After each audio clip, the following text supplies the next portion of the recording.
राजधानी पटना में अपराध पर अंकुश लगाने के लिए पुलिस लगातार विशेष अभियान चला रही है। वरीय पुलिस अधीक्षक के निर्देश पर बुधवार को पटना सिटी एसपी पूर्वी परिचय कुमार ने विभिन्न मामलों का खुलासा प्रेस वार्ता कर किया। गांजा तस्करों की गिरफ्तारी। पत्रकार नगर थाना क्षेत्र में तैनात थाना अध्यक्ष सीटू कुमारी को गुप्त सूचना मिली कि इलाके में बड़े पैमाने पर गांजा तस्करी हो रही है। सूचना की पुष्टि के बाद उनके नेतृत्व में पुलिस टीम गठित कर पीटीआई कॉलोनी में छापेमारी की गई। छापेमारी के दौरान ओम प्रकाश चौधरी के घर से दो तस्कर अमरनाथ गुप्ता और भृगु कुमार को गिरफ्तार किया गया। पुलिस ने मौके से 1.5 लाख रुपए मूल्य का गांजा और 13,500 रुपए नगद भी बरामद किया। इस दौरान एक अन्य आरोपी भागने में सफल रहा। पूछताछ में गिरफ्तार तस्करों ने खुलासा किया कि वे हाजीपुर के सप्लायर से गांजा खरीदकर पटना में सप्लाई करते थे। हथियार के साथ युवक गिरफ्तार। वहीं अगमकुआं इलाके में बुधवार की सुबह वाहन चेकिंग के दौरान पुलिस ने एक संदिग्ध युवक को रोका। तलाशी में उसके बैग से एक पिस्टल और 2 खाली मैगजीन बरामद हुई। गिरफ्तार युवक की पहचान बेगूसराय निवासी आदित्य के रूप में हुई है। पूछताछ में उसने बताया कि हाल ही में उसके दोस्त पीयूष की गोली मारकर हत्या कर दी गई थी। बदला लेने के लिए उसने 36,000 रुपए में पिस्टल खरीदी थी और घटना को अंजाम देने की फिराक में था। पटना पूर्वी एसपी ने बताया कि समय रहते अभियुक्त को गिरफ्तार कर बड़ी वारदात टाल दी गई है। सारे मामलों में आपसे इंफॉर्मेशन शेयर करना है।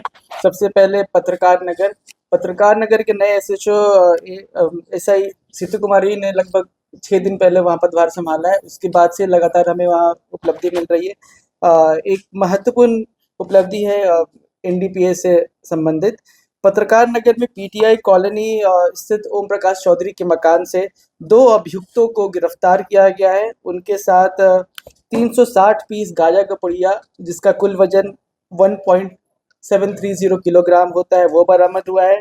साथ ही साथ 55 पीस गोगो बरामद हुआ है जिसमें गांजा भरा हुआ था। 3 पीस मोबाइल बरामद हुआ है। 2 मोटरसाइकिल बरामद हुआ है और कुल 13,500 रुपये भी बरामद हुए हैं। गिरफ्तार हुए 2 अभियुक्तों का नाम इस प्रकार है। अमरनाथ कुमार उम्र करीब 25 वर्ष और ये राघोपुर वैशाली के रहने वाले हैं।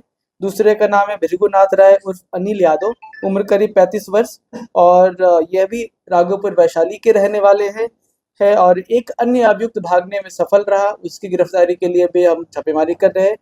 ये भी आपको बताना चाहूँगा कि कुछ दिन पहले लगभग 26 अगस्त को कंकड़बाग में भी गांजे की रिकवरी हुई थी जहाँ पे 2 नाबालिग के द्वारा एक गुमटी में गांजा बेचा जा रहा था।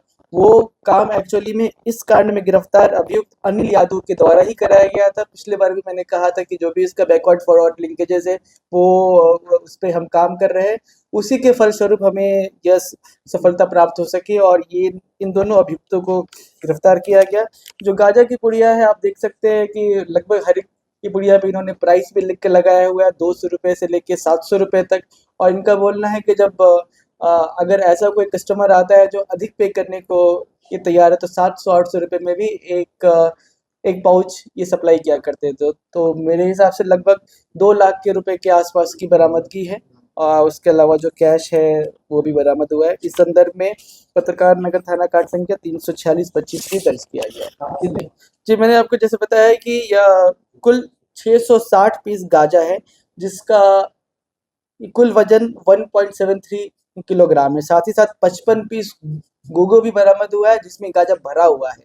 तो कुल वजन दोनों का मिलाकर मेरे हिसाब से 1.9 किलोग्राम के आसपास होगा। ये काफ़ी दिनों से गांजे का कारोबार किया करते थे, घूम घूम कर गली में भी बेचा करते थे और बाकी यहाँ वहाँ गुमटी में भी गांजा सेट करने की कोशिश करते थे ताकि वहाँ से भी पैसे वसूल सके। तो ये जी इन्होंने बताया है कि वैशाली साइड से भी लाते थे और भी इनके कुछ है सप्लायर्स।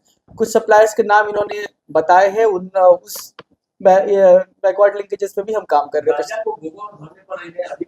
जी बिल्कुल, जैसा कि पूछताछ में निकल आया है कि गोगो में भरने के बाद उसका इस्तेमाल करना शायद आसान हो जाता है, इसीलिए वो एक हिसाब से उसकी कीमत बढ़ जाती है थोड़ी सी। जी कितने सालों से इतिहास तो अभी मैंने जैसे बताया कि कंकड़बाग कि थाने में अगस्त महीने में जो केस हुआ है दर्ज, वो हमारे पास है। बाकी आपराधिक इतिहास भी इनका हम खंगाल रहे हैं कि कुछ महीनों से ये काम कर रहे थे, एग्जैक्टली कब से कर रहे थे इस बारे में अभी भी पूछताछ चल रही है। आता था कहाँ से? जी, मैंने बताया कि किसी व्यक्ति का नाम बताना उचित नहीं होगा। 2 अभियुक्त जो पकड़े गए उनका नाम मैंने आपको बताया। एक अभियुक्त भागने में सफल रहा है, उसका नाम, अभियुक्त का नाम रवि कुमार है।